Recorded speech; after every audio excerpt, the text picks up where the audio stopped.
Y comenzamos. Como la clase pasada vimos los motores, en realidad el punto 1 ya está cubierto, así que lo eliminé de la presentación, que eran las características constructivas.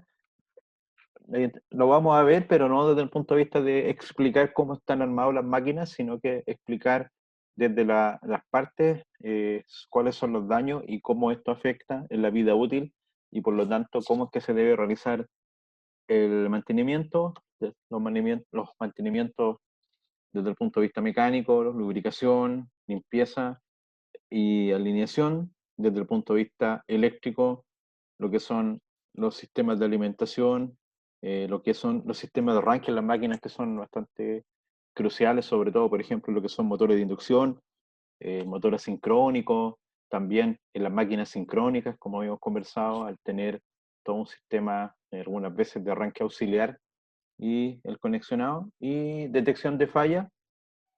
Aquí vamos a ver datos, como dice abajo, de la IEEE, que es la International Electric and Electronic Engineer, asociación referente al manejo de normas y estándares en el área, en nuestra área.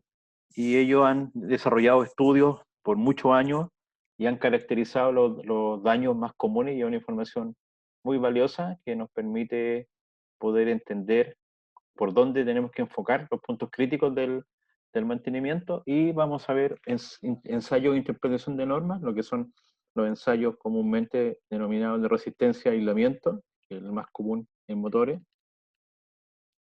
donde la norma que se utiliza es la IEEE, la norma número 43.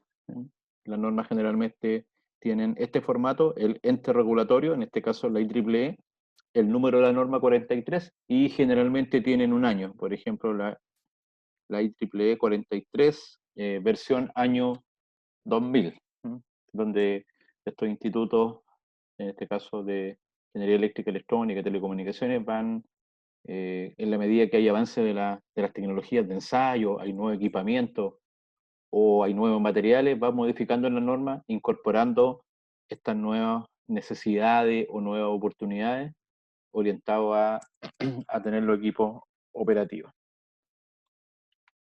Así que esa más o menos no es larga la presentación, son como 40 láminas que son de, de fácil seguimiento.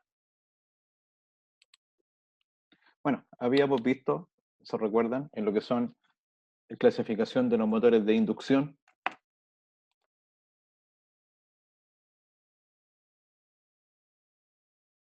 O motor asincrónico. La caracterización de los motores bajo la norma NEMA, ¿ya? El National Electric Manufacturer Association, que tiene que ver con cómo se diseñan y se fabrican los motores para principalmente las propiedades que nos interesan, que una es durante el arranque, su comportamiento, en lo que es torque y velocidad, que este sería, y durante su régimen permanente. Entonces consideramos el arranque del motor como un régimen estacionario, un régimen transitorio o sea, es transitorio que corresponde a sacarlo de inercia y por lo tanto los motores, si se recuerdan, hablábamos de las características que nos interesaban en este transitorio, en este transiente, como el par de arranque, la corriente de arranque y el deslizamiento. Y en función de eso, los fabricantes han diseñado distintos tipos de motores para poder dar un comportamiento adecuado que permita que la máquina responda a esta demanda desde el punto de vista mecánico, donde eso se ha ido caracterizando y principalmente un motor clase A, por ejemplo, se utilizan en lo que son sistemas de ventilación, en lo que son bombas, donde generalmente el par al inicio es bajo, pero va subiendo con el tiempo. Entonces ahí este motor se puede acoplar sin mayor problema si no hay temas de la corriente, demandas de corriente en el inicio que compliquen la operación.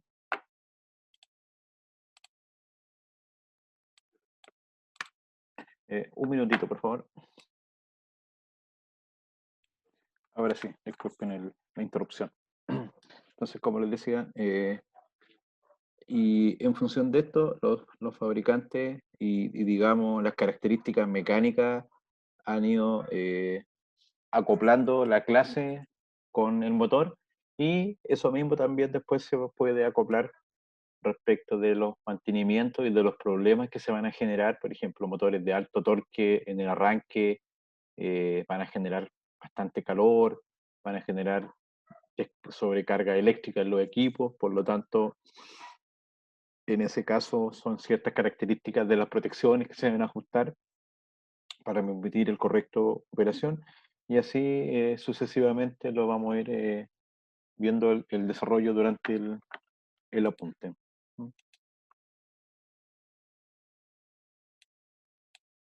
Entonces, habíamos dicho ya que en los motores de inducción teníamos características que lo hacían eh, equipos muy utilizados porque son robustos, de un bajo costo comparado con todos los demás, mantenimiento muy bajo porque tienen pocas piezas eléctricas. Estamos hablando del mantenimiento es sobre los devanados del estator, mantenimiento sobre el rodamiento, limpieza, sobre las aspas de los ventiladores cuando son autoventilados.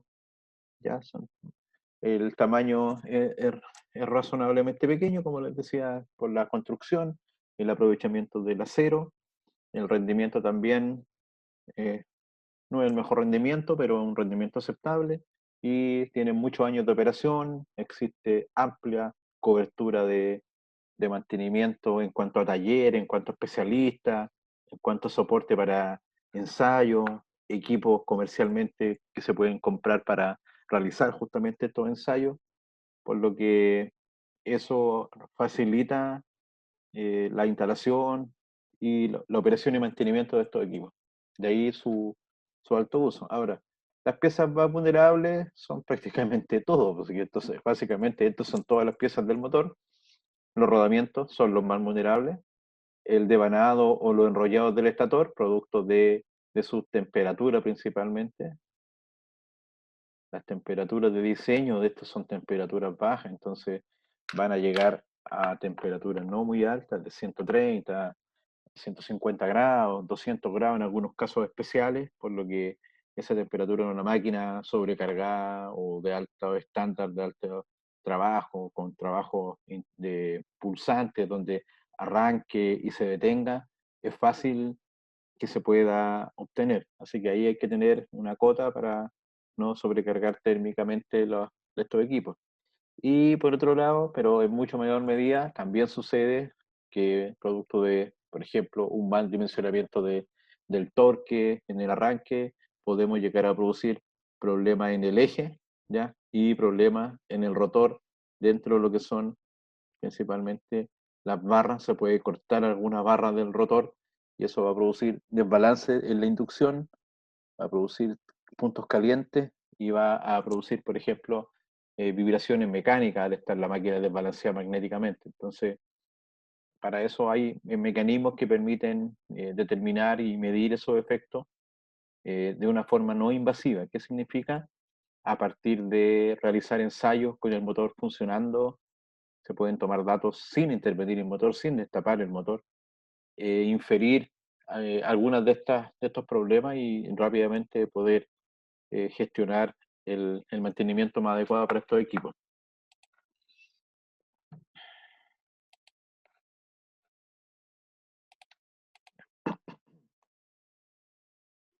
Entonces, como les decía, dentro de lo que son las fallas, los causas y efectos, acá hay una tabla muy importante, es antigua, sí tiene más de 20 años, pero ya recoge, como les decía, un historial que aún es mucho más de 20 años de falla en equipo, desde los distintos tipos de motores, como son el que estábamos conversando recién, el motor de inducción,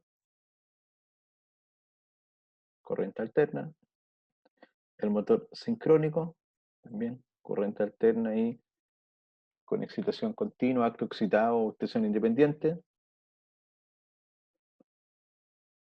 falla en lo que son el motor también de corriente alterna, pero con el rotor enrollado, falla en los motores de corriente continua.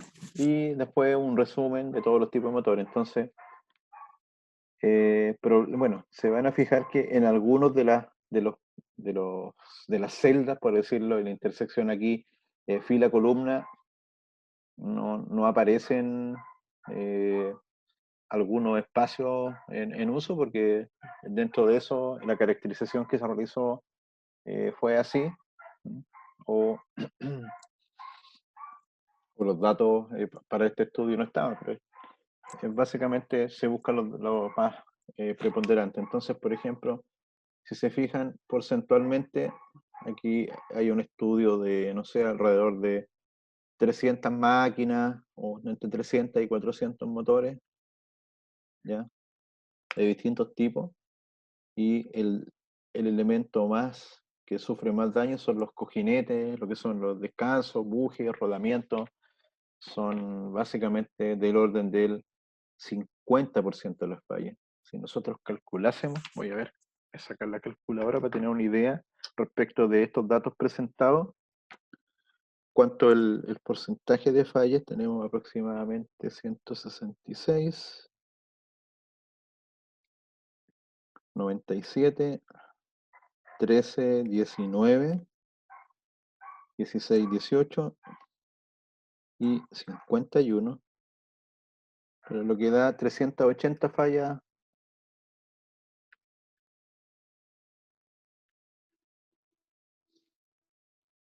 claro, donde esos 166, estamos hablando que aproximadamente el 44% de las fallas corresponde a problemas en los rodamientos. Ahora, el rodamiento en sí es un equipo que, manteniendo las condiciones de lubricación cuando corresponde, si son sellados, son básicamente libres de mantenimiento, dependiendo las condiciones de alineamiento, las condiciones de vibraciones, un equipo que va a durar la cantidad de horas establecidas por el fabricante, puede durar mucho tiempo antes de tener algún daño de las sobrecargas.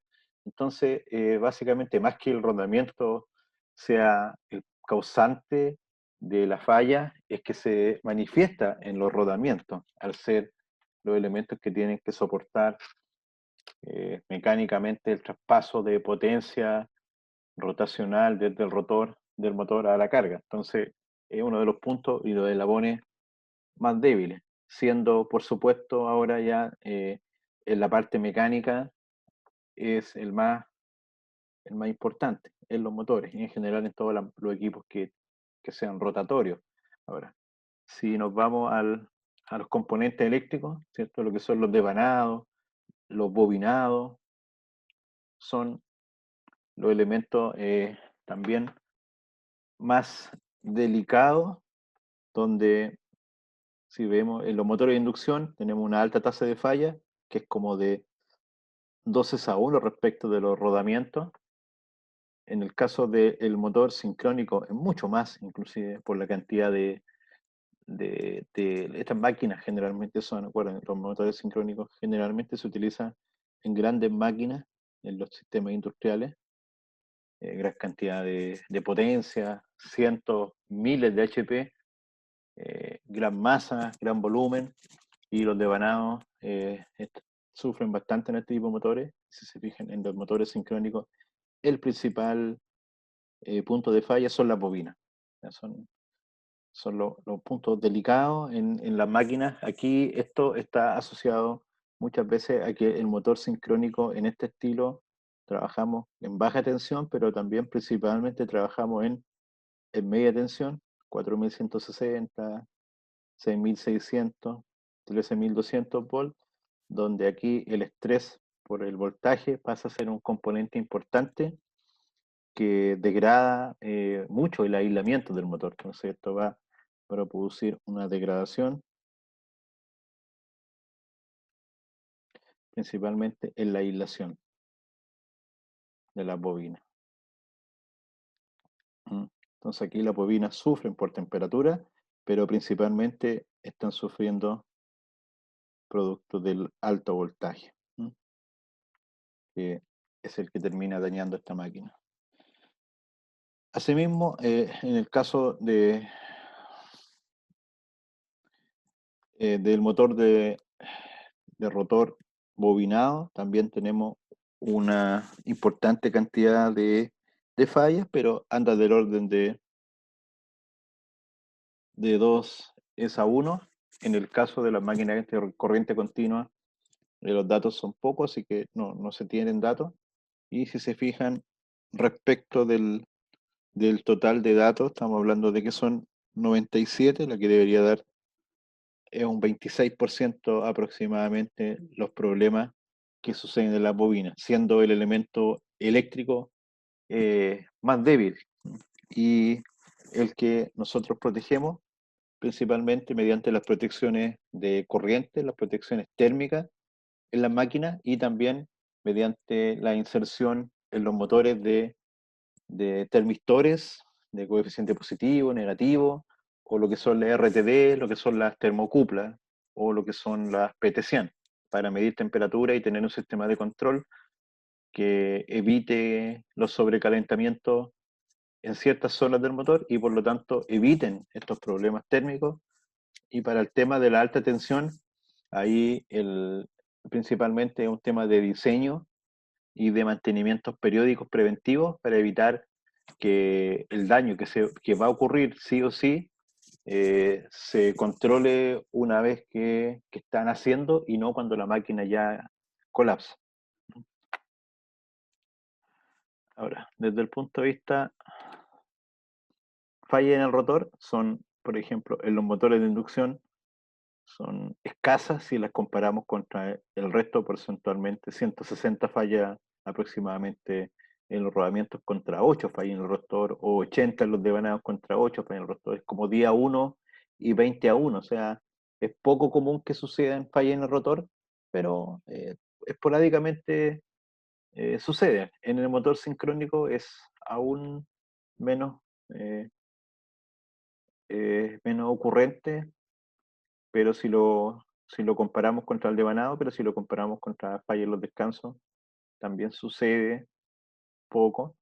En el motor de rotor enrollado, en el de rotor bobinado, que tenemos el rotor con sus propias bobinas, tiene anillos, por ejemplo, también hay una importante ahí falla. ¿Por qué? Porque ya tiene temas de alineamiento mecánico, tiene temas de desbalance y tiene componentes eléctricos que van a tener que ser alimentados continuamente, lo que va a generar problemas. Ahora, porcentualmente, insisto, son pequeños.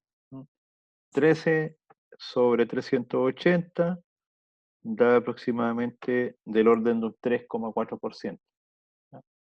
No es el más fuerte, pero hay que tenerlo considerado. Falla en el eje. De los casos estudiados se presentaron casi exclusivamente en los motores de inducción, ¿no? Que son, como habíamos dicho, los que se utilizan mucho en correa, en sistemas de bombeo, ¿ya? Entonces ahí vamos a tener eh, falla en los ejes, que de nuevo 19 sobre 380, del orden del 5% aproximadamente. Cepillo o anillos deslizantes, ¿qué es lo que es esto? Es la conexión del rotor, ¿cierto? Vamos a tener el rotor con su bobina, tenemos el eje, y este eje tiene los anillos, por lo cual se alimenta la bobina. Entonces acá en los cepillos o anillos deslizantes tenemos lo que hemos conversado, todo el efecto del calor, las chispas, la conexión mecánica, el asentamiento de los carbones, etcétera, el mismo desgaste del anillo producto del roce por el giro. Y en el caso del motor de inducción no tiene estos componentes, por eso acá no aparece, porque recuerden que el motor de inducción trabaja como un transformador donde el rotor no requiere alimentación eléctrica, el rotor funciona por inducción, pero en el motor sincrónico sí, y es un punto de los importantes de falla, problemas en el ajuste de los, eh, de los carbones, problemas en los anillos rozantes, etcétera, es común desgaste mal, por ejemplo. carbones sobreajustados o desajustados, que van a hacer calentamiento, etcétera. En el de rotor enrollado también es uno de los hartas fallas. Recuerden, ambos motores, tanto el sincrónico, en realidad estos tres tienen un rotor enrollado. Entonces, cuando estamos hablando de esto, estamos pensando en fallas de este estilo, en que en el caso del motor continuo estamos hablando del colector. Recuerden que acá tenemos el elemento está formado por múltiples barritas, que son las delgas, y sobre esto se montan los carbones. Nosotros queremos que ir armando las polaridades asociadas a la máquina, ¿no? Entonces, eh, también tenemos una de las fallas importantes. Porcentualmente, si lo tomamos con respecto a las fallas, no son las mayores, pero si lo vemos individualmente, por ejemplo, en lo que es el motor sincrónico, es una falla súper importante para ese motor. ¿Ya? De la cantidad de fallas estudiadas es importante. Lo mismo sucede en el motor de rotor bobinado, de motor enrollado. También la falla en los anillos o cepillos deslizantes es una de las fallas ocurrentes. También hay una falla caracterizada que pasa afuera del motor, que podría ser el accionamiento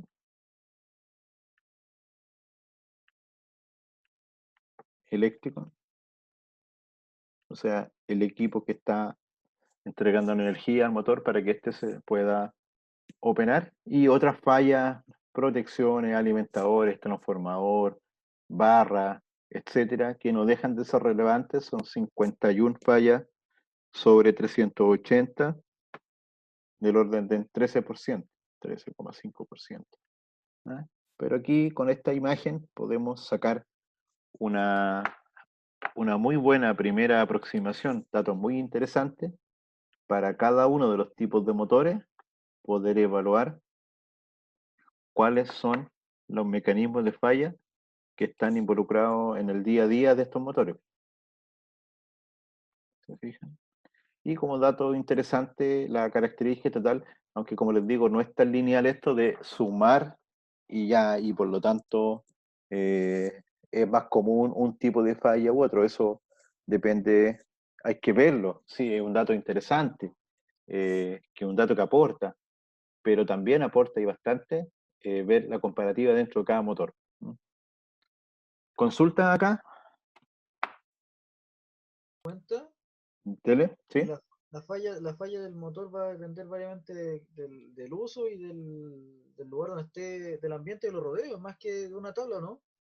O sea, esta tabla recoge múltiples motores instalados en múltiples ambientes y con múltiples tipos de carga. Entonces, más o menos te da como una luz.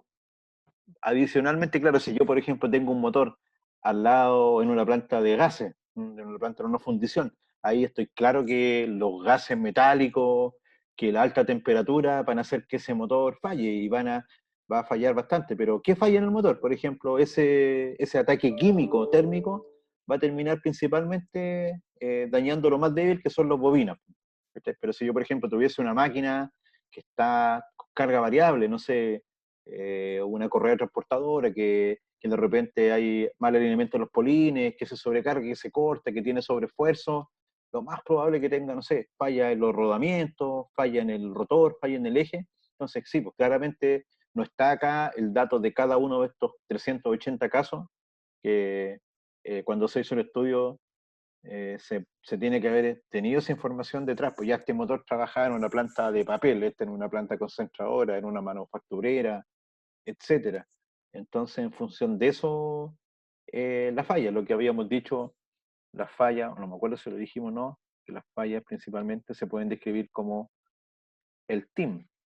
Lo habíamos conversado, parece, en los transformadores, pero acá en los motores es lo mismo: térmico, eléctrico, ambiental y mecánico. Estas son las condiciones que van a estar atacando al motor y van a degradarlo. Toda la parte térmica, el calor del ambiente, eh, el calor de la operación, la parte eléctrica, variaciones de voltaje, variaciones de frecuencia, sobrecorriente, la parte ambiental, como usted dice, dónde está localizado, la humedad, si está cerca del mar, si está cerca de zonas con polución, la altura a la que está instalado. No es lo mismo a nivel del mar que a 4.000 metros, por ejemplo, la capacidad de refrigeración del aire. es menor en altura, la máquina se va a calentar más, y los temas mecánicos como alineación, balanceo, acoplamiento, sobrecarga, etcétera. Entonces, estas fotos son, por ejemplo, estudios que hacen estos estándares, y a partir de esto después empiezan a profundizar cada vez más en los datos hasta llegar a sacar, por ejemplo, lo que se denomina pautas recomendadas de mantenimiento y ensayos de mantenimiento. Pero esa es como la visión general. Sí, sí, como usted dice muy bien, hay. Y lo otro también que quería consultar, esto también la tabla te dice el número de fallas, pero no tampoco a veces así el tiempo que ocurre. Por ejemplo, en los cojinetes pueden haber, en los motores de inducción, 152 fallas, pero, o sea, de los cojinetes, pero ¿cómo se le dice? No se dice el tiempo de recurrencia, más que nada. Se puede hacer un estimado que varias veces falló, pero no cada cuánto. Sí, no, pero no está el estudio completo, es una tabla orientativa para hacerse una idea de los motores, porque claro, si esas 152 fallas fueron a cuántas horas de trabajo, en los motores fallaron 152 veces y las fallas típicas fueron, no sé, cada 3.000 horas. ¿Ah? Pero eso también indica que cuando tú tengas que enfrentarte al mantenimiento de alguno de los motores, te indica dónde tú tienes que poner luces de alerta. Entonces ya el tema de los rodamientos, perfecto, hay que estar atento a los motores de inducción rodamientos porque fallan bastante. Entonces, respetar los rodamientos que indica el fabricante, tener claro la cantidad de horas de trabajo para hacer los reemplazos cuando corresponda, tener ojo con todo lo que son las alineaciones, cuando se saque la máquina, se haga un desacople, se vuelva a acoplar, que ese elemento quede bien acoplado, etcétera. A eso se refiere más que a hacer un estudio caso a caso y tratar de entregar más información. ¿Mm? ¿Alguien está por el chat? Veamos qué es lo que nos están diciendo. Ya, sí, no, perfecto. Dele más María entonces, fallas, como ya hemos dicho, falla eléctrica en los motores, principalmente son fallas en la tensión o en la corriente. Por ejemplo, desequilibrio en voltaje. Nosotros tenemos una red que tiene ciertos niveles de voltaje y estos tienen cierta, por ejemplo, hay fallas que son bajas de voltaje, alzas de voltaje, ¿cierto? Y también tenemos desequilibrio. En las redes, por ejemplo, trifásicas, significa que las fases, una con respecto a otra, L1, L2, tiene que tener un voltaje, L2, L3 también, y L3, L1. Entonces, pueden ser fallas que las tres fases tienen un voltaje más alto. Entonces, como tienen un voltaje más alto, por ejemplo, eso redunda en una mayor potencia en el motor, va a tener mayores pérdidas, se va a calentar más, va a tener un mayor torque, se va a exigir más mecánicamente. Por lo tanto, ahí tenemos una posible falla. Lo mismo sucede si tenemos menos voltaje. Si tenemos menos voltaje y un motor de inducción, por ejemplo, va a tender a girar más lento, con lo que también va a subir su corriente, va a sobrecargarse más, que va a tener menos potencia el motor para entregar, y por lo mismo no es conveniente porque va a perder sus condiciones de operación. También podríamos tener falla desde el voltaje que las tres fases no tengan la misma tensión, que una tenga, por ejemplo, entre líneas 380, la otra tenga 387 y la otra 379. Esa diferencia de voltaje va a hacer que el motor vibre porque el campo magnético que se va a producir, recuerden que estas bobinas están puestas 120 grados para hacer que en alguno de estos 120 grados respecto al otro haya un flujo mayor, y es como que usted estuviese impulsando algo y en uno de estos tercios lo impulse más fuerte y en otro tercio lo impulse más lento. Entonces eso va a ser variaciones de velocidad, pero como esto es tan alto, no alcanza a apreciarse una variación de velocidad, pero sí se alcanzan a apreciar vibraciones respecto de otros problemas eléctricos. Van a ser, por ejemplo, cortocircuitos que se pueden dar entre la bobina y tierra, o entre espiras de la bobina. Podría, por el gusto del calor que se presentó en la bobina se, entre comillas, se acortó, y si tenía, voy a poner un número cualquiera, 500 vueltas, se hizo un cortocircuito y ahora la bobina ya no tiene 500 vueltas, tiene 480 vueltas. Entonces, al acortarse la vuelta de la bobina, el flujo va a ser menor, ¿ya? La resistencia va a ser menor, la corriente va a ser mayor y eso va a generar vibraciones, va a hacer que ese motor rápidamente termine teniendo una falla aún más grande y opere las protecciones y hasta sea una falla que lo saque de servicio completamente. ¿Mm?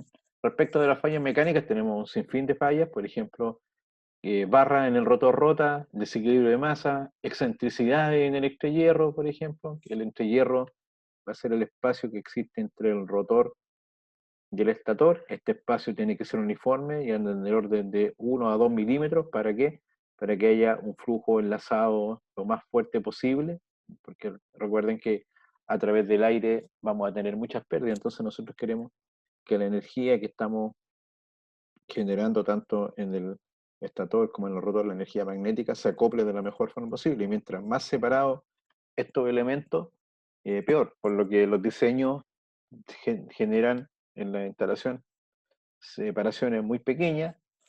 Entonces, cualquier problema de operación de la máquina, de sobrecarga, problema en los rodamientos, va a hacer que en algún momento este entrehierro no se respete y hayan roces y hayan daños completos, por ejemplo, en el rotor o hayan roce entre el rotor y el estator y ahí el motor termina dañado casi irreparablemente.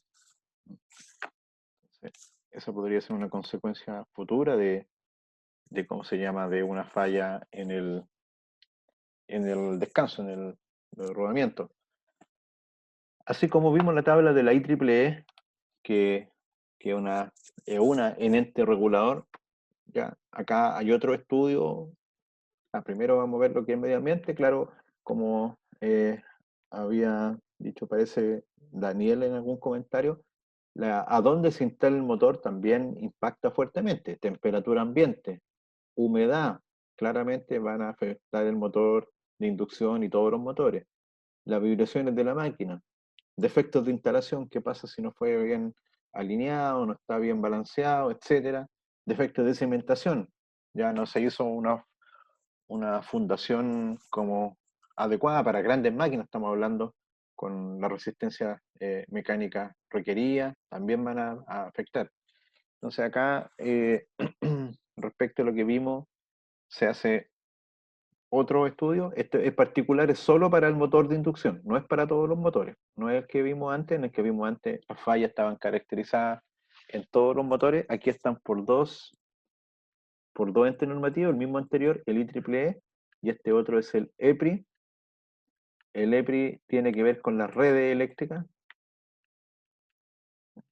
más que con los consumidores, con las redes, las empresas que transmiten la energía, la que generan, las distribuidoras. Entonces acá estamos hablando de las máquinas que se utilizan en las redes de transporte y de generación de energía. Y de nuevo se ve cierta concordancia, falla el rodamiento, la mayor ocurrencia porcentual, por distintos efectos, pero es lo más común. Falla en el estator, o sea, en la bobina, falla en el rotor, ya sea jaula de ardilla o rotor bobinado, no especifica.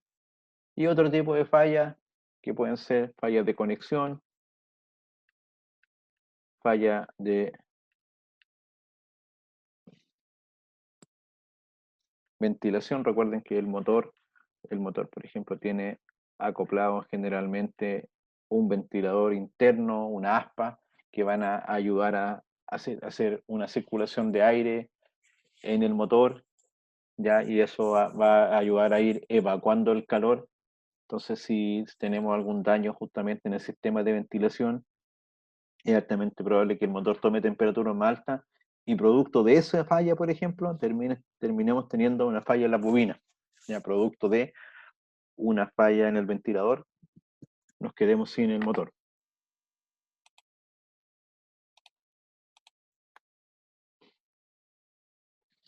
Bueno, eh, uno podría pensar que estas cosas no suceden, porque cuando uno ve los motores, ve acero, ve fierro por todos lados, ve los rotores súper sólidos, pero aquí tenemos una imagen forense en que se desarmó un motor, se revisaron, por ejemplo, los rotores y una barra completa de cobre de una gran sección. Comparen, esto tiene varios milímetros de diámetro, por lo tanto es una gran área de cobre, producto de las temperaturas, los esfuerzos mecánicos que trabaja, es una zona que se acumula mucho calor porque desde el punto de vista térmico tenemos un gran acumulador de calor, que es todo el acero presente en eso, hace que, por increíble que parezcan, ante transitorios mecánicos, eléctricos y sobrecarga, se rompen las barras. Entonces, sucede, como decían las tablas anteriores. Las causas principalmente, aquí tenemos un fuerte componente fabricación, un estándar de calidad, un control de calidad no adecuado, las tensiones térmicas, ¿cierto? Estas máquinas van a tener temperaturas muy altas durante el trabajo, en el caso de los motores de inducción, producto de que trabajan con los rotores con gran corriente. Si a estas fallas mecánicas que van a producir dilataciones y contracciones, sumamos, por ejemplo, fallas en los rodamientos, eso hace que sea súper crítico. Otro de los problemas con los cuales atacábamos con la calificación NEMA de los motores, recuerden A, B, C, D, F, es el problema de los arranques frecuentes del motor a voltaje nominal, cuando el motor arranca a voltaje nominal. Recordemos que la corriente es muy alta, entonces esa corriente 3 a 5 veces la nominal, que lo va a generar mucho calor. Entonces, si este motor arranca, se detiene, va a ir acumulando temperatura, va a ir acumulando temperatura. Y si estos son sucesivos arranques, porque una máquina, por ejemplo, que está operando un sistema que tiene que arrancar, detener, eso va a hacer que al poco tiempo va a ir acumulando y acumulando temperatura y va a ser bastante perjudicial del punto de vista térmico, ahora del punto de vista mecánico también, porque si tomaba una corriente bastante alta, dependiendo de los tipos, tiene variaciones de torque que también son bastante bruscos, tienen torques que pueden ser más altos o más bajos, dependiendo del tipo de barra, pero que varían. Entonces esas variaciones de torque producen aceleraciones, producen esfuerzos, vibraciones, y van a también terminar por dañar el eje, o a partir de estos arranques vamos a terminar por dañar los materiales que está construido el rotor, las barras, las chapas, y eso va a terminar destruyendo el motor. ¿Mm? Siguiente.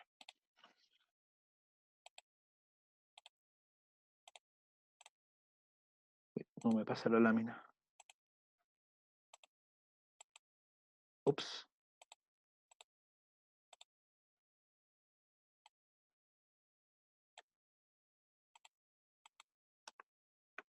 Ahí está.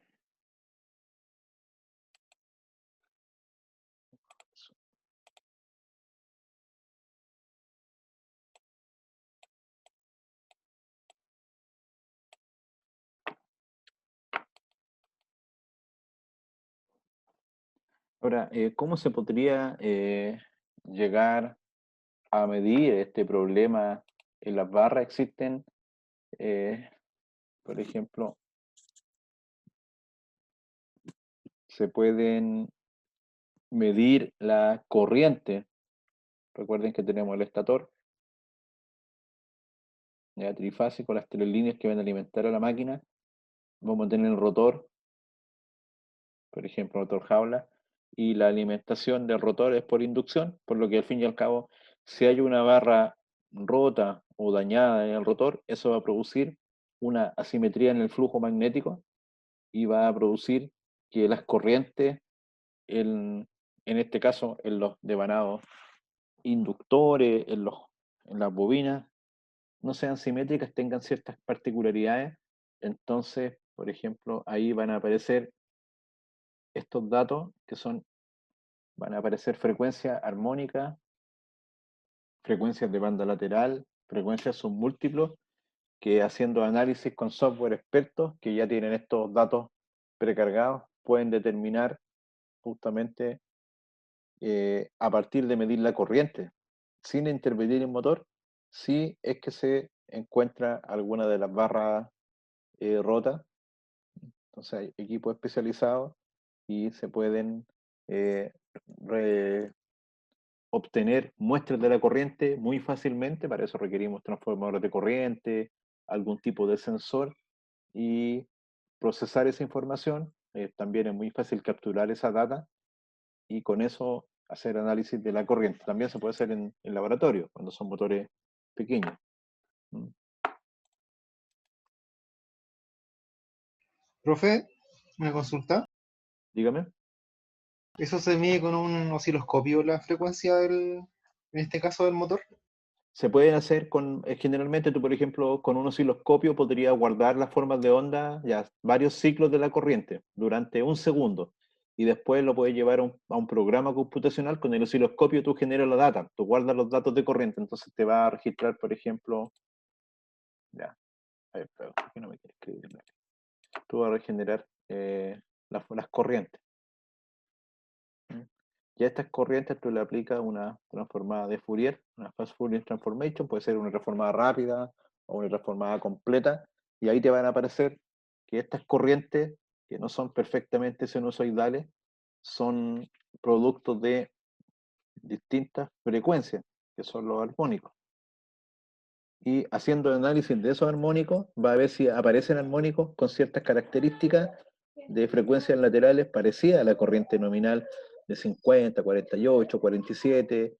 Aparecen frecuencias similares a la nominal. Cuando sucede eso, es porque, por ejemplo, tenemos falla con barras cortadas o barras laterales. Entonces, generalmente se podría hacer con un osciloscopio, pero habría que tener una experticia muy fuerte o tener algún patrón. O sea, si yo tuviese 50 motores iguales y pudiese hacer algunos estudios con alguno de ellos para determinar patrones, romper una barra en uno de esos, ver las formas de corriente, ya el sistema podría saber, pues, si encuentra después en cualquiera de esos motores el mismo patrón, ya sabe qué es lo que hay, qué es lo que hacen al fin y al cabo estos software expuestos o estos sistemas de inteligencia artificial. Justamente se van alimentando. Entonces, sucede una falla, guardan todos los datos y después eso lo pasa a conocer el software. Si encuentra cualquier patrón similar, ya sabe en la causa de origen, siempre y cuando lo tenga incorporado en su base de datos, por decirlo de alguna forma.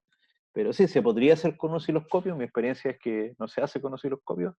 En la universidad se puede hacer, pero porque es fácil, porque yo tomo un rotor, le rompo una barra, lo veo y lo puedo observar. ¿Mm? Pero se podría llegar a hacer en el laboratorio.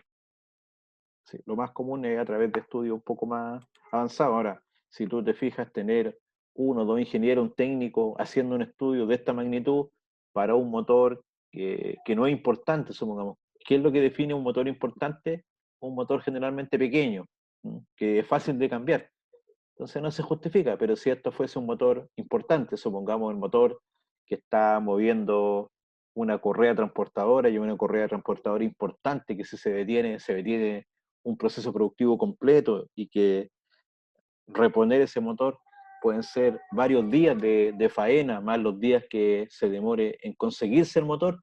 Ahí sí, pues ahí se justifica hacer estudios de este estilo, porque la máquina, como es importante, si falla nos deja la producción detenida por varios días y el reemplazo es complejo. Entonces, todos estos análisis no significa que se realicen en todos los motores. Hay motores que generalmente el mantenimiento es a la falla. ¿Por qué? Porque, insisto, el costo del personal, el costo del equipamiento, el costo de oportunidad del personal. Pues si yo tuviese que tener personal realizando todos estos ensayos, todos los motores, muchas veces por estar haciéndole el ensayo a un motor poco importante, me podría fallar simultáneamente un motor mucho más importante. Entonces, se va escogiendo las máquinas críticas. ¿Cuál será la tendencia a futuro? Incorporar ya en los mismos motores, entre comillas, inteligencia, por ejemplo, acelerómetros, para poder ver las vibraciones, los desplazamientos, ¿cierto? Si es que hay aceleraciones, etcétera. Incorporar sensores de corriente, sensores de temperatura, e incorporar controladores que hagan todo esto en forma automática. Entonces, a lo mejor ya en algún momento van a empezar a aparecer motores con toda esta, entre comillas, inteligencia incorporada en el motor. Porque al fin y al cabo todas estas cosas no las estoy descubriendo yo, ni mucho menos, están en la normativa, hay estudios de muchos años, por lo que esa información se puede llevar a un programa computacional, instalar los sensores correspondientes que se necesiten, memoria, y una unidad de salida que sea una pantalla o se conecta a la red de datos de la empresa de tal forma que los motores solo se vayan chequeando y avisando. Eso se utiliza bastante, por ejemplo, en sistemas que son complejos, como los sistemas aeronáuticos, los sistemas espaciales.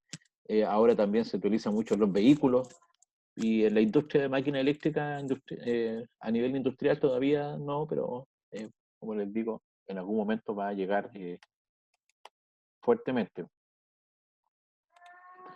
Fallo de rodamiento, bueno, van a cualquier fallo, cualquier elemento que evite que gire libremente, va a producir básicamente una falla, ya sea que se desalinee, eh,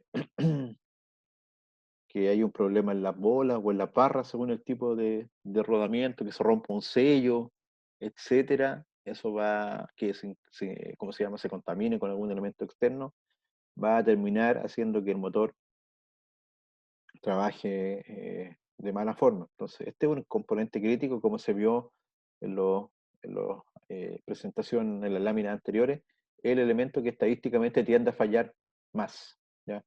Más. Entonces, ¿por qué? Porque el que sufre mayor desgaste en todo momento que el motor esté trabajando está siendo sometido a un desgaste. ¿Mm? Problemas, carga excesiva y aumento excesivo de la temperatura. Los rodamientos toman temperaturas bastante altas durante el trabajo.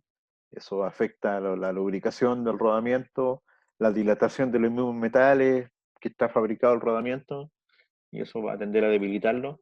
¿Ya? Fatigas, corrosiones y contaminaciones. Entonces, sí, como les decía, si se rompen los sellos, se va a a contaminar el lubricante y eso va a hacer que rápidamente ese rodamiento se destruya y cuando falla el rodamiento se traba el motor, aumenta la corriente y una falla de rodamiento como origen termina siendo generalmente una falla de que se queme el motor, ¿ya? Porque si el motor gira con pérdidas de potencia en los rodamientos, esa pérdida de potencia la va a tratar de suministrar la bobina y eso va a hacer que se caliente más y que se termine destruyendo. Entonces son fallas como en cascada. Una falla termina por incidir en la ocurrencia de otra. ¿Mm? También todo lo que son los desalineaciones, cuando se hacen los acoplamientos, justamente también va a tender a dañar el motor. Las fallas del estator, y estas son fallas graves desde el punto de vista eléctrico, son fallas de mantenimientos complejos que implican desarmar el motor, que implican sacar el motor de servicio, rebobinar el motor. Cuando son motores de tamaño importante, implica toda una faena mecánica de izaje, traslado, son toneladas que hay que mover. Generalmente las empresas no tienen talleres propios, lo que implica también moverlo a zonas distantes, como por ejemplo, no sé, Antofagasta, o sea, Antofagasta, pensando en el norte, tiene maestranza metalmecánicas especializadas que pueden hacer estos trabajos, pero las minas se encuentran a 200 kilómetros de distancia, 3.500 metros de altura, entonces ante una falla hay que sacar el motor, trasladarlo, llevarlo al taller, en taller la reparación, las pruebas y después de vuelta hasta montarlo. Ahora, si son elementos muy complejos, grandes máquinas, por ejemplo, lo que son los molinos de minería, lo que son las máquinas semiautógenas, los molinos SAC, ahí es aún más complejo hacer mantenimiento. En Chile se pueden hacer algunos mantenimientos parciales, pero grandes fallas o grandes problemas implica fábrica, y fábrica puede ser, no sé, Alemania, Suiza, España, y ya son meses, y eso, en ese caso, no podríamos nosotros esperar que ocurra la falla para recién tomar alguna acción, porque vamos a tener esa máquina fuera durante meses y eso no se puede hacer. En uno de esos procesos sería devastador económicamente, moralmente, técnicamente. Entonces, ¿qué es lo que se evita, por ejemplo, en el estator? ¿Ya? Falla en el devanado. Esto es lo principal y lo otro son fallas en laminaciones y el marco del estator, o sea, en el fierro que va a estar formando el estator, porque nosotros vamos a tener las ranuras del estator. Aquí me quedó media apretadita esa ranura, pero y estas chapas que van a ir armando durante los 360 grados, si yo las pongo en un corte transversal, voy colocando una chapa al lado del otro, ya armo el cilindro y en ese cilindro dentro de acá se va poniendo la bobina. Entonces este estator está armado por chapas y si esto ha sufrido estrés mecánico, ha sufrido calentamientos, podrían también haber separaciones en la chapa, desalineaciones en la chapa y eso va a producir temperatura, aumento de temperatura y falla en la bobina, que es el componente débil, pues este es mucho más fuerte el acero que está armado en la chapa que los alambres de cobre o barras de cobre que están dentro de la ranura. Entonces al haber una desalineación también va a haber un efecto de torque y de esfuerzo sobre los alambres o barras y van a terminar destruyéndose. Ahora, los devanados en el estator, en las bobinas, van a ser diferentes tipos. Por ejemplo, cortocircuito entre dos vueltas en la misma fase. Pensemos en un motor trifásico, lo vamos a dibujar simplemente como tres bobinas. Entonces pensemos que en una fase, como les decía, esto tiene n vueltas, mucho más que esto, pero pensemos que hay un cortocircuito acá, porque se calentó mucho. Entonces, como se calentó, pensen que esto es una bobina, pero al calentarse se puso un punto caliente, entonces eléctricamente podríamos decir que la corriente, en vez de darse toda la vuelta ahora, puede ser un bypass producto de ahí. Entonces, eso va a producir un problema no menor, ¿ya? Podrían ser entre una bobina, ahora, en los 360 grados del motor, en general esto tiene múltiples bobinas, entonces podrían ser de mayor o menor extensión, siendo en una bobina de la misma fase o en bobinas de la misma fase, ¿ya? También podría ser, recuerden que esta bobina está inmersa dentro de la ranura, aquí estaría el cobre, podría ser del cobre hacia tierra, lo que ya sería un cortocircuito monofásico a tierra, el motor debería salir rápidamente de operación, si no se va a terminar quemando.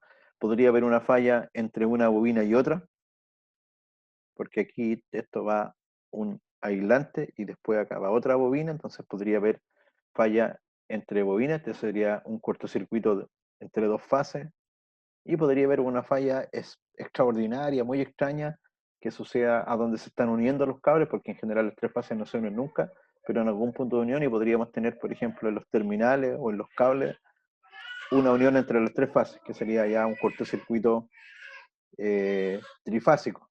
¿ya?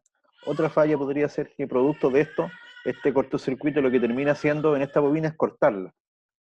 Entonces, la bobina podría pasar de ser una falla de cortocircuito a despejarse la falla, pero por ejemplo se podría interrumpir, entonces podría cortarse la bobina y podría quedar la bobina así.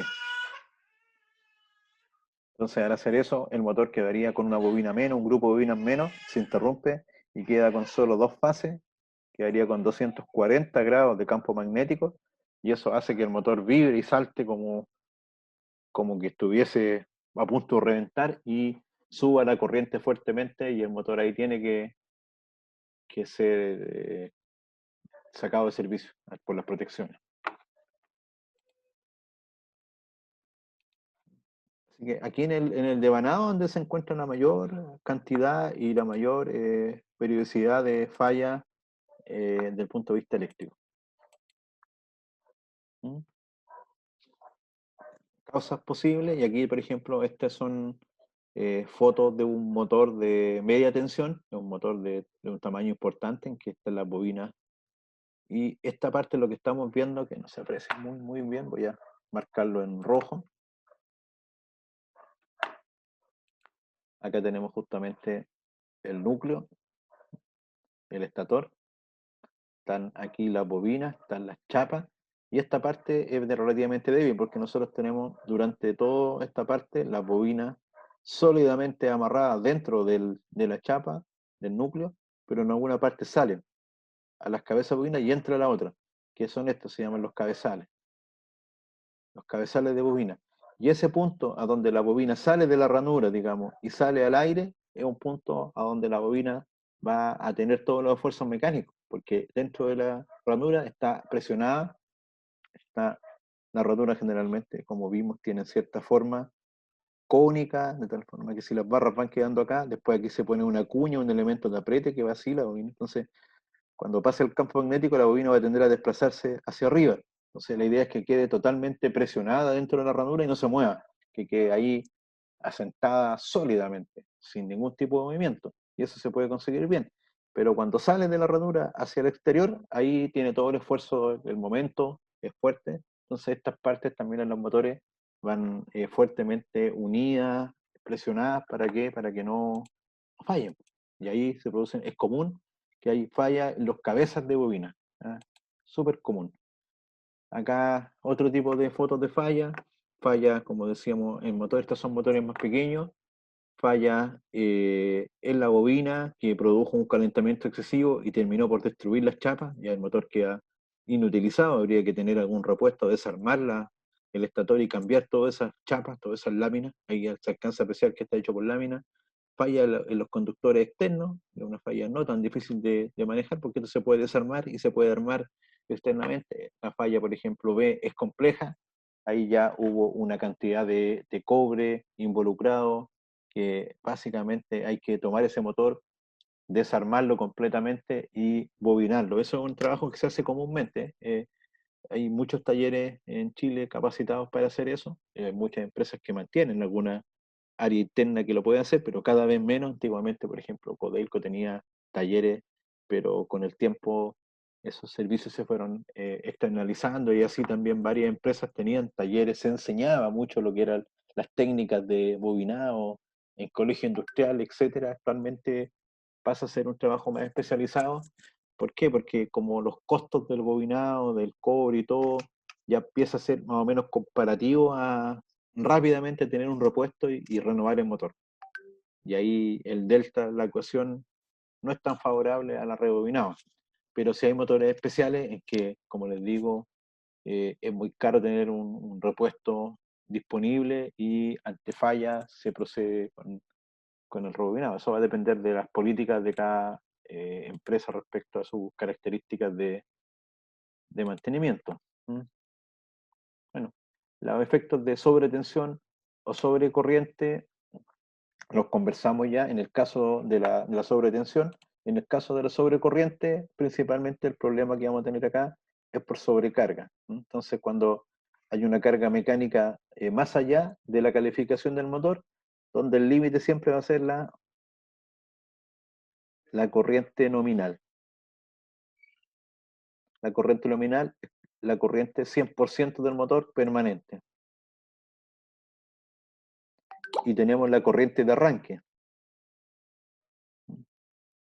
que es 3 a 5 veces la nominal, pero dura unos pocos segundos. Entonces, si el arranque dura mucho tiempo, también porque el motor, por ejemplo, no es capaz, se traba, mecánicamente quedó bloqueado, se va a quemar. Si el motor también le aplicamos mucha carga, está en un ascensor para mover 1000 kilos y el ascensor tiene 1500 kilos y eso se usa constantemente así, un montacarga, claramente se va a quemar, va a subir mucho la corriente. Ahí lo que evita esto son las protecciones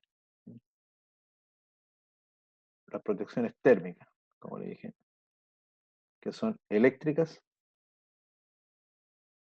y que son de instrumentación, que serían la RTD o PT100, que generalmente es lo que más se utiliza, o en algún caso NTC. Son medidores de temperatura que están dentro del motor y que esas señales van a las protecciones, de tal forma que detectan o por temperatura en los instrumentos o detectan por la corriente. Y ante eso, cualquiera de esos dos casos, lo que realizan es la desconexión del motor.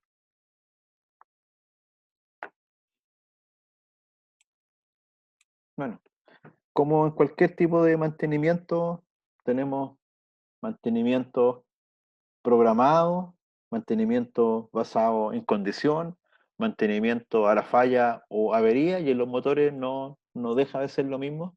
Entonces, dependiendo de, como les dije, del costo del motor, del costo de hacer mantenimiento al motor y de lo importante que sea el motor, es que muchos motores simplemente trabajan a la falla, de tal forma que el motor se deja operando X cantidad de horas y cuando falla simplemente se reemplaza. ¿Por qué? Porque tal vez una hora de producción implica un valor monetario tan grande que se toma esa decisión, porque claro, hay un punto de vista técnico que tiene que ver con las variables operativas de la máquina y otro punto de vista económico que tiene que ver con el costo de oportunidad, costo de inversión, costo de capital, tasa de retorno sobre el capital que se quiera disponer para eso, y ahí los estudios pueden determinar que se opere con alguna de estas.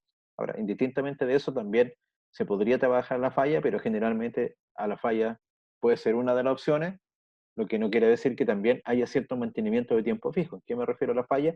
Que nosotros tenemos una pauta del fabricante que nos dice cada 2000 horas hay que cambiar rodamiento. Y lo podemos hacer, y cambiamos rodamiento. Pero que a lo mejor igual puede fallar el motor producto de una sobrecarga térmica, entonces no estamos teniendo instrumentación para ver eso, simplemente estamos siguiendo las pautas de mantenimiento y preveyendo ese tipo de fallas, pero no todas las fallas, ¿ya? Ahora,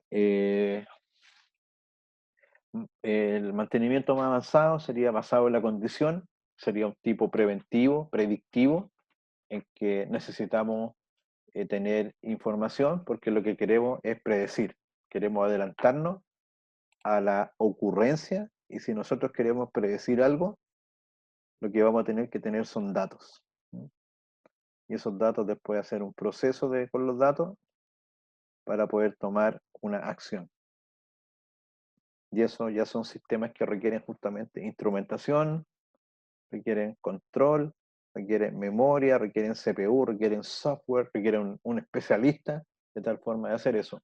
En máquinas pequeñas no se utiliza, pero si esto fuera un generador eléctrico, fuera un motor de una concentradora, un molino, un turbosoplador en una minera subterránea, un horno rotatorio, un motor de rotatorio, un motor de horno de oxígeno, ahí sí, pues en ese tipo de motores que son súper importantes, es común que esto ya esté instalado del diseño, de cuando la máquina operó, se instaló, siempre trabajó esto y con el tiempo se van agregando. O en motores que no lo tenían, se justifican, no pueden fallar. Ahora, respecto de los análisis que se pueden hacer con los datos, análisis térmico, ¿cierto? Monitoreando la temperatura, la variación en el motor, ¿ya? Análisis químico, entonces lo que se hace, se van sacando muestras de los elementos que van quedando depositados, porque van a haber desgastes no sé, de las bobinas, desgastes de los barnices, ya van a haber aparición de contaminación. Se puede analizar eso justamente para determinar qué es lo que está pasando. También hay pautas de la IEEE para ver ese tipo de problemas. Y otro análisis que se utiliza también es análisis acústico, ¿ya? Midiendo los sonidos que emite el motor cuando está operando, ¿cierto? Va a emitir sonidos, y esos sonidos, como esto está girando, van a depender justamente de cómo gire. Entonces, cuando gira en forma normal, balanceado, simétrico, a cierta temperatura, genera ciertos niveles de sonido, ¿ya? Pero cuando está girando, por ejemplo, excéntricamente, está teniendo vibraciones, se generan formas de onda distintas y se pueden hacer análisis y mediciones acústicas, que sería equivalente a hacer mediciones de corriente en el rotor. También son mediciones súper avanzadas, muy precisas, pero también se utilizan en sistemas, en grandes motores, ¿no? Diría que estas dos son para grandes motores y esto ya es para motores más pequeños, más comunes. Profesor, una consulta. ¿Aló? ¿Aló? Profesor, Sí, dígame. ¿qué instrumento se utiliza para el análisis acústico? Para esto hay unos sonómetros. Los sonómetros, entonces, lo que nos interesa aquí, por ejemplo, es son los decibeles. Decibeles, que tiene que ver con la amplitud o energía, entre paréntesis, energía y potencia. Y lo otro que nos interesa es la frecuencia, o sea, el ancho de banda.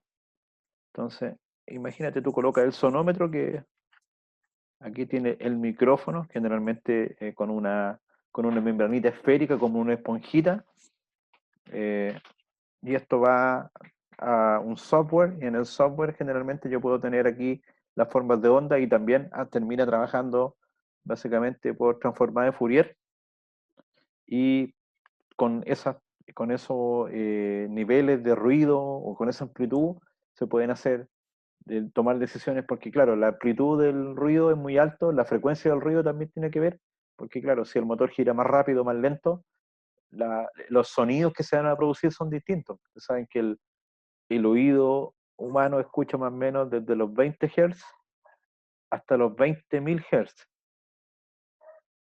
Ese es más o menos el ancho de banda de nuestro oído.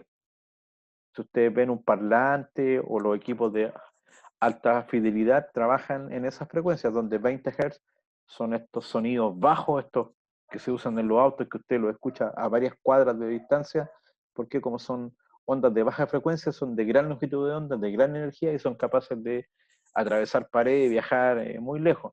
Los sonidos de alta frecuencia son de longitud de ondas pequeñas, ¿ya? Se repiten mucho y son sonidos agudos, son sonidos que son de menos frecuencia. Entonces, el ancho de banda y la caracterización depende mucho del motor, de la velocidad del motor, de la instalación del motor. Entonces, se hacen ensayos comparativos, de la forma de tener una medición acústica en una máquina, pero también esto es súper complejo de hacer en terreno, porque en terreno usted tiene sonidos desde todo tipo, de todo punto que están llegando. Entonces, los software expertos filtran, eliminan ruido, tiene que tener un ingeniero en sonido casi, porque usted hace una medición de sonido y graba todos los sonidos ambientes. Y eso se llamaría como la medición de calibración. Y usted ahí graba todo el ruido que está presente en la planta. Y después graba con todo el ruido y el motor. Y el software filtra, saca todos los ruidos ambientes. Pero eso hay que usarlo con cuidado, porque ¿qué pasa si cuando usted hizo la calibración después hay otro sonido, entonces va a sacar otro ruido de entre medio? Entonces eso es relativamente complejo de hacer, ¿ya? Yo en lo que son motores no lo he visto tanto, en transformadores sí se hace también, porque en transformadores es más simple el ensayo, en los motores es mucho más complejo hacer este tipo de ensayos. Entonces serían ensayos de alta especialización, ¿m? Complementarios. En los ensayos más comunes son los análisis térmicos sobre la operación del motor. Y en motores grandes o en generadores existen ensayos muy especializados también, que son, por ejemplo, ensayos de voltaje inducido, que nos permite conocer, por ejemplo, si hay una falla en el aislamiento de una bobina, el análisis de descargas parciales, que también en máquinas de alta tensión es un ensayo muy bueno, es un ensayo relativamente caro, complejo, que requiere desconectar la máquina de la red generalmente, aunque se puede hacer online y offline, en generadores, máquinas, en grandes máquinas, estamos hablando de máquinas de 2000 HP, 10.000 HP, son equipos que valen varios miles de dólares, 20, 30.000, 40.000 dólares instalados. Entonces, y hay que calibrarlo, no es tan simple de usar, hay software expertos que te entregan datos y con eso tú puedes también conocer, por ejemplo, cómo el aislamiento se ha ido fallando, el aislamiento de recubrimiento que tiene la bobina, y si ese recubrimiento que tiene la bobina se ha ido dañando en algún momento, va a haber todos los cortocircuitos que hablaba antes, cortocircuito entre espiras, cortocircuito de una espira a masa, etcétera. Entonces, esta es un ensayo fino. Es un ensayo fino para determinar el estado de envejecimiento, pero en motores generalmente de alta tensión y alta potencia. Otro ensayo bastante común son los análisis de vibraciones, ¿cierto? Para determinar justamente fallas más comunes. La falla de los rodamientos, análisis de vibraciones. Ya, rotores desbalanceados, excentricidad del rotor. Esta yo diría que es la falla o los análisis más comunes. Eso, aquí el instrumento que se utiliza es un acelerómetro que va montado en algún equipo. El acelerómetro, que es lo que es un sensor que entrega tres coordenadas, X, Y y Z, y en cada una de ellas entrega un voltaje, ¿ya? Y ese voltaje depende de cómo se ha movido aquí en el espacio. Entonces, dependiendo de eso, esto va a generar formas de onda, y con esas formas de onda se puede saber justamente el desplazamiento y caracterización de nuevo. Algo parecido a lo que son los otros ensayos, son comparativos, son ensayos también finos, pero más comunes.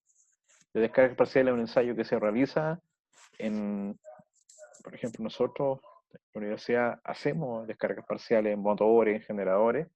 Hay un área especializada que se encarga de servicios industriales y se realizan en clientes, pero son máquinas, en máquinas grandes, por ejemplo, los generadores de las centrales eléctricas. Ahí se hacen en algunos motores importantes. ¿Por qué? Porque son ensayos costosos y que son para ciertas máquinas, no son para todas las máquinas. Sin embargo, un análisis de vibraciones, usted se lo puede aplicar prácticamente a cualquier motor y le entrega información muy importante.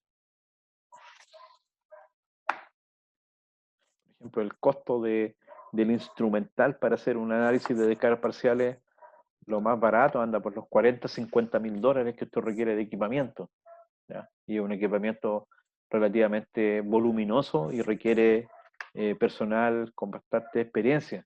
Entonces, por lo mismo, los ensayos son relativamente caros y no son tan comunes, pero se hacen bastante. Bueno, respecto a un programa de mantenimiento, acá hay una lista descriptiva que no la voy a leer, no tiene sentido, de las cosas que se pueden hacer para evitar la falla.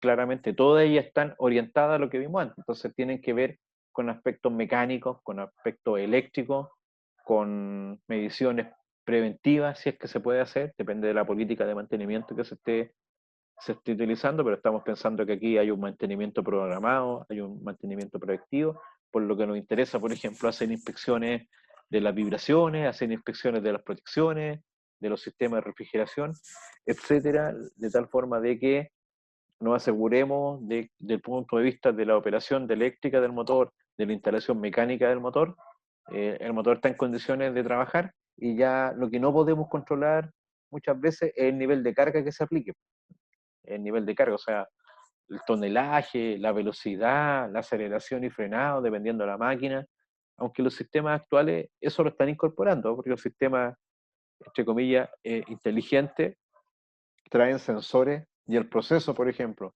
si este es un camión y es un sistema de tracción, y si usted acelera mucho, el camión no le permite acelerar. ¿Por qué? Porque va a sobrecargar los motores. O si usted carga el camión en demasía, el camión es para 40 toneladas y usted carga con 50 toneladas, el camión no arranca, porque con eso se va a dañar. Para eso es súper bueno desde el punto de vista de que los equipos se autoprotegen. El problema está en que hay que saber eso y ahí el problema se traslada hacia el personal de operaciones, que generalmente es otra área en la industria, no es generalmente el mantenedor es un área y operaciones otra, y tienen incentivos distintos porque en el mantenedor el incentivo es tener los indicadores con alto KPI de disponibilidad versus el operador o el agente de producción, que sus indicadores son producir, por lo tanto tener la mayor cantidad de elementos producidos y bueno, el de mantención se encargará de tener la máquina funcionando, él me las dejará ahí operativas. Por lo que cuando empiezan a fallar, entre comillas, porque no quieren funcionar, siempre se habla de falla y muchas veces es que estos equipos modernos detectan cualquiera de esos problemas. Cualquier sobrecarga operativa se bloquean y no te permiten funcionar. Entonces también, lamentablemente, es relativamente común que esas protecciones se terminen bypassando, se terminen eliminando del circuito, con lo cual es sumamente complejo después mantener ese equipo, porque por algo tiene todas esas protecciones, porque ya no son los equipos de 40 o 50 años atrás, en donde no había tanta ingeniería de software para poder hacer modelamiento. Estos equipos son altamente modelados, están calculados los espesores del acero, los espesores de los materiales, de tal forma de gastar lo menos posible y hacerlo lo más rápido para que el equipo sea barato y se pueda vender. Y si usted hace un equipo que no falla nunca, perfecto, primero lo vende una pura vez. Y segundo, nadie se lo va a comprar. Porque si el equipo estándar vale 1 millón, su equipo que no falla nunca vale 100 millones o 20 millones. Entonces nadie va a hacer ese cambio, va a decir, bueno, falla, lo cambio, tengo para cambiarlo 10 veces, 20 veces, entonces no me conviene tener ese capital estacionado en un equipo que no falla nunca. Me conviene mejor tener ese capital en varios activos que están generando y cuando falla, con la ganancia voy pagando el arreglo, por lo tanto no me cuesta nada, básicamente gratis. Entonces, de ahí la importancia de tener en estos equipos los sensores y toda la instrumentación de protección trabajando. Mi experiencia profesional en distintas empresas, lamentablemente, es que eso no es así. Y por la rápida, para sacar el equipo adelante y dejarlo operando, se saltan todas esas protecciones. Y claro, el equipo avisó, siguió trabajando algo de tiempo más y de repente ya falló. Y ya las fallas esas son catastróficas, son fallas caras y son fallas que te sacan del equipo de producción por tiempos prolongados. Entonces ahí ya no pasa a ser tan divertido que no se haya mantenido la falla, no se haya aislado la falla. ¿Ah? Ya, por hoy día alcanzamos justo donde más o menos quería llegar, que era la 23, y la próxima sesión, que es el 4, vamos a ver esta prueba de aislación, que son justamente ahí se está viendo cómo se hace uno de los ensayos eléctricos más importantes en los motores, que nos permite determinar el estado de los materiales aislantes de las bobinas de los motores, si es que hay una falla, y si es que el motor está en condiciones de entrar en servicio desde el punto de vista eléctrico, ¿ya? Para que no conectemos el motor, se realice todo el tema mecánico, se instale el motor, después lo conectemos, se reviente y haya que sacar todo y perder todo ese tiempo y dañemos el activo. Entonces, esta tiene un par de características, vamos a ver la norma, los voltajes, lo que se mide, por qué se mide, lo importante. Así que esto ya lo estamos dejando para el próxima sesión, lunes 4.